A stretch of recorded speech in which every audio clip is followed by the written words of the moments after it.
So hey guys, what's up? So today in this video I will be teaching you what you exactly need to learn to be sub 15. In this video I will be giving you some tips as well as some tricks, and stick to the end of this video because I will be showing you some secret tricks. But before we start this video, you must have a magnetic speed cube, because with a non-magnetic one you won't be sub 15, or if you be sub 15 that will be very difficult for you. So I recommend using MFJS RS3M. This is what I'm using in this video. So here's tip 1. Learn advanced F12. No, not advanced F12. I know that many speed cubers say that you must learn advanced F12 to be sub 15, but I don't think so. Actually, what I think is that you should learn F12 tricks of what JPumps provide, and that will be pretty helpful for you to do it. So there will be a link of JPumps F12 tricks videos in the description. See those and you will definitely be quite fast. Okay, so the next tip I would be giving you is that learn full PLL and OLL. So full PLL involves 21 algorithms. I have made this one. Check this out here. And also the full OLL, it has 57 algorithms. So total there were 78 algorithms. You should learn it all. I learned those when I was sub 20 and they helped me a lot. Okay, so the next tip I would be giving you is learning pseudo sorting and keyhole. So let me explain it to you with an example. So let's see, in this case the cross is on white. There are two edges like here, and here is another edge, and here is another edge. And if you print the cross, you will see that if you do something like this, there will be a fixed corner here. And after that, if you think that doing a D2 and then solve it this edge right here, it won't be good. So now what I would do is that I would insert it right away with keyhole. Okay, maybe do a rotation or something like this, and then do the D2 afterwards. So here it is. Now time for pseudo sorting. So when you see something like this, here is one correctly set up edge and here is one corner, but these places are not correctly set up. So here is the corner, here is the edge. So for this, what you do is that you simply apply pseudo sorting here by doing a D prime move here, so that, or solving it as a pair will really help you. So let's pair it up and see if it is solvable or not. Okay, if you do it like that, it won't be solvable. That means we have to do U2 and then solve it like this, and then again do a D. So this is where pseudo sorting comes. Okay, the next step is planning your first F12 pair. So let me show you with this example here. There are two correctly set up edge of yellow cross, and this is one edge and this is another.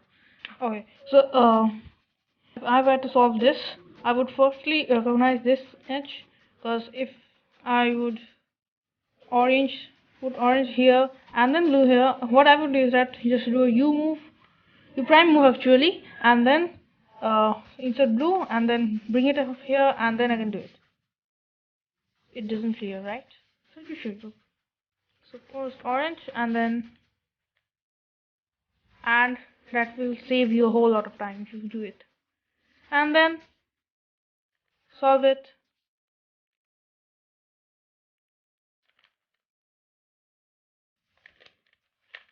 So let's move on to next tip.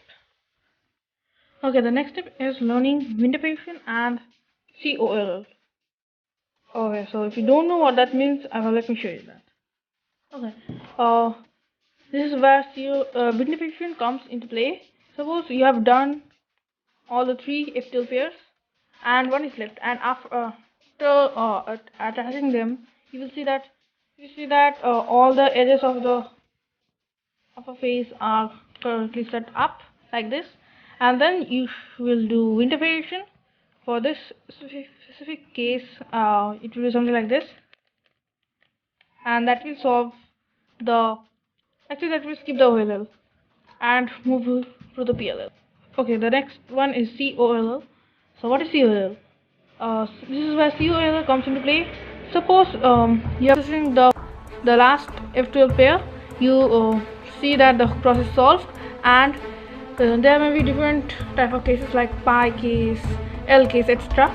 And then what happens is that there are 6 different cases of each. For this specific case is that you do something like this, and what that will do is that they will solve the corners of it, and what that means is that you will end up with a edge only PLL, and that's pretty good. Now time for secret tips.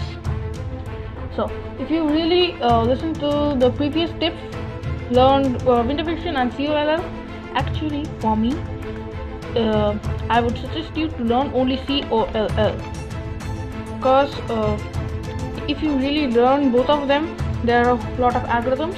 And secondly is that if you do learn window prediction and apply it to your solves, that will do the Euler skip, that's good. But in the PLL you may also get an NP perm, NA perm, G perms, etc.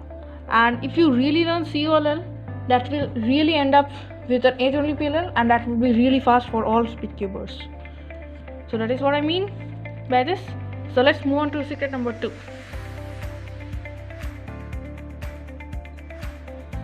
Okay, the best way to be color neutral is that doing OH solves. Yeah, you heard me right, doing OH solves will really help you to be color neutral.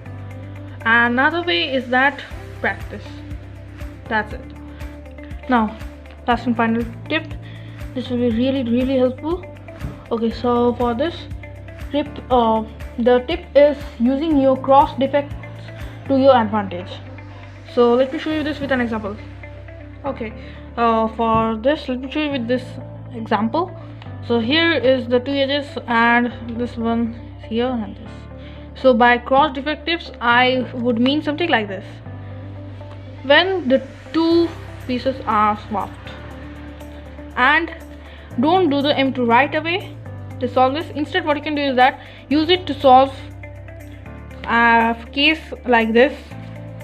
So to improve this case is that simply bring this here and then do the M2 right away, and then you will find this case to be this, and then simply insert it, and that will be pretty easy.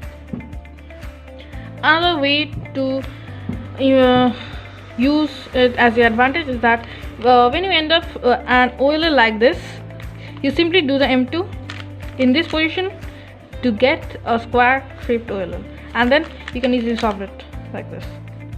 So that's it guys, thank you for watching this video. Please like and share my channel. Special thanks to Remold, and I hope you would be sub 15 after following all these tips. So thank you again guys.